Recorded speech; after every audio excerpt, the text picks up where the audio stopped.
Namaste girls. Today we are going to see Indra Manmatha Samvada, the conversation between Indra and Manmatha. This is an extract from Kumara Sambhava written by the Mahakavi Kalidasa.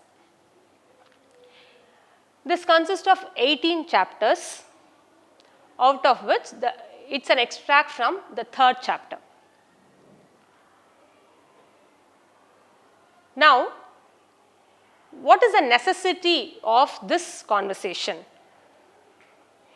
Or we will see where exactly it comes.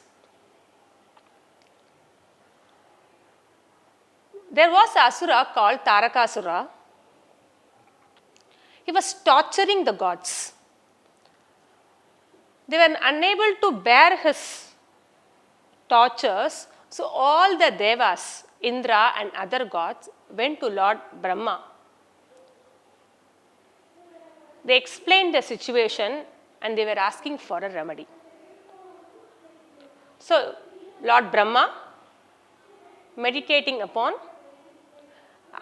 informed them that only a child born of Lord Shiva could kill this Tarakasura, then only they will be relieved from the tortures. So, they were very happy to see that there is a solution for their suffering, so there is an end. But what is the difficulty in this is, now Shiva is doing penance in the Himalayas.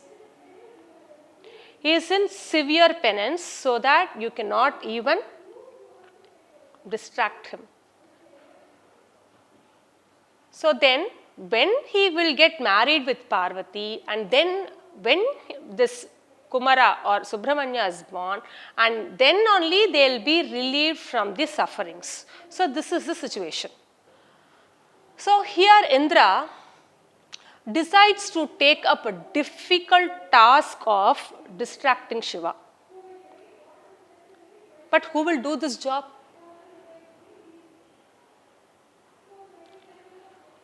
So he is thinking, who will be the right person to be appointed? So he immediately recalls Manmatha. Manmatha is the god of love. So he thought, with the help of Manmatha, somehow he can distract Shiva, subsequently which will lead to the marriage of Shiva and Parvati, and through Parvati they can beget a son who can kill this Tarakasura. So this is his plan. So for this he recalls Manmatha. As soon as he thought of Manmatha, he came in front of Indra. Here Kalidasa describes how this Indra looked Manmatha.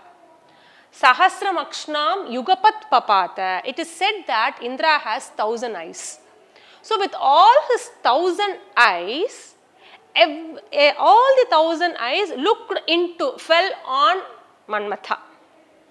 Okay, there were a lot of gods sitting in the assembly of Indra. Tridashan vihaya, he left everyone, and with all his 1,000 eyes, he focused only Manmatha, which tells the priority of the task and the person who could do it.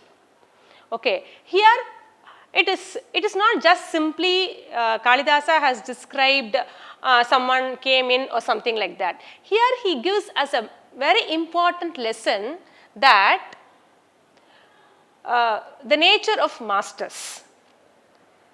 So how they used to, their regard for their dependents keep on shifting depending on the task.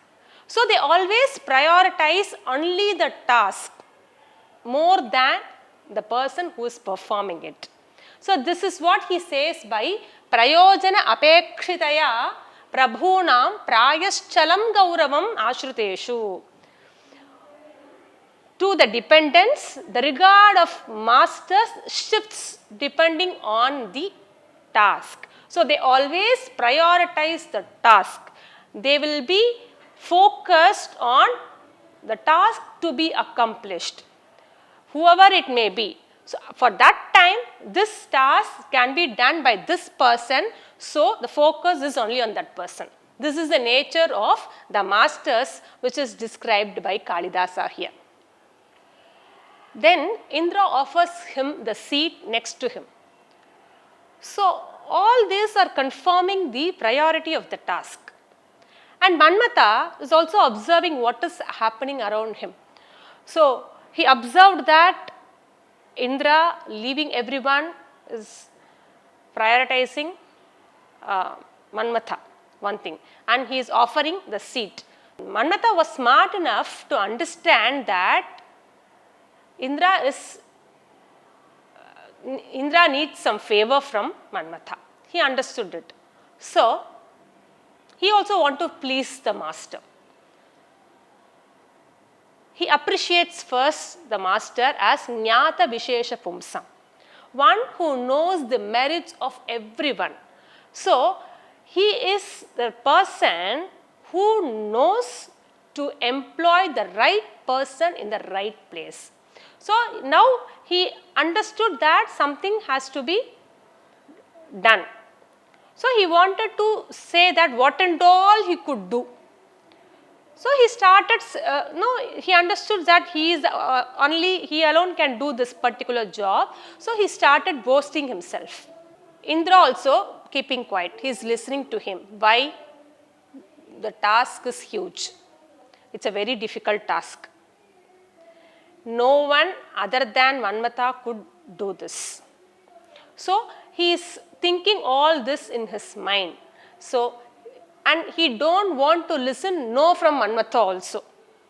So, he was patiently listening to what and all this Manmatha says. So, at one point, this Manmatha started listing out what and all he could do for Indra. Is there anyone who is troubling you, Indra, by way of doing lot of penance? Or is there any favor to be done by me in your love affairs? Just like this, he started listing out what he could do, in what way he could help Indra. Now also is waiting, patiently listening. As because there is no reply from other side, Manmatha understands that something more is expected. So, he wants to show that, okay, let me say that the maximum, what is the maximum capacity of Manmatha. See, don't think that I am just having a kusuma yudha, a bow of flowers, that is my weapon. Weapon of Manmatha is, it's just flowers. With that, now having Madhu, the spring season, the friend of mine, as a companion, I can even weaken the mind of Lord Shiva, who is in deep meditation and who is the bearer of Pinakam. Pinakam, the most powerful weapon. So, here Kalidasa gives a total contradiction of the weapons that what Manmatha has and also what Shiva has. So, Shiva having Pinaka, the most powerful weapon, and Manmatha is having a weapon which is made of flowers. With that, with your blessings, O great Indra, I can even weaken the mind of Lord Shiva. So, without understanding the huge task in front of him, without understanding that this is the trap by Indra, he himself got into that through his own words. He heard this, Indra heard this. Immediately he replied, yes, that is what I want. Till now, till he said, I can disturb that penance, I can help you in this love affair, all those he was keeping quiet. Okay. But when he said that, even I can weaken the mind of Shiva, he enters into the conversation and says that, yes, that is what we want, please do it. As because you said you can do, you have already accepted my task. So no more permission is needed. So you have already accepted and you said it is your capacity, your maximum capacity is to do that. So please help us by doing this. So this is the task actually, Manmatha. I think I need not say this because you yourself have expressed that you can do this. I value this. I know your strength.